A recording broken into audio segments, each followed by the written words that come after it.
Today, I'll walk you through how to set up dynamic row-level security or RLS in Power BI, even if you're a total beginner or just need a quick refresher. By the end of this guide, you'll know exactly how to configure security rules so you can protect sensitive data and ensure users only see what they are authorized to view. First, let's open Power BI. This is where all the magic happens. If you're not familiar with the interface, don't worry if your dashboard looks slightly different. It's totally normal if this takes a moment to get used to. Next, click on the data that you want to configure the security rules for. This is similar to selecting a file on your computer before making changes. Once you've selected your data, navigate to the top menu and click on Modeling. This is where you'll find all the tools you need to manage your data relationships and security settings. Now, look for the option labeled Manage Roles.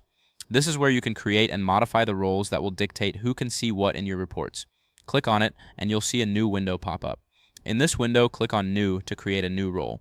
Make sure to rename this role to something meaningful, as this will help you remember its purpose later on. Think of it like naming a folder on your computer. It should reflect the contents. Next, click on the data again and look for the plus sign under the Rule section. This is where you'll define the specific security rules for the role you just created.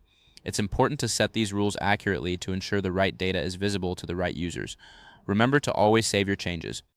This step is crucial, just like saving a document before closing it. Failing to save could mean losing all your hard work.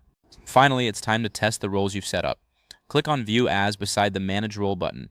This feature allows you to see how the report looks from the perspective of the role you created. It's a great way to confirm that everything is working as intended. And there you have it. You've successfully set up dynamic row-level security in Power BI. This will help you maintain data integrity and confidentiality within your reports. If this helped you out, please give the video a thumbs up. If you run into any issues, leave a comment below. Subscribe for more actionable guides. Thanks for watching.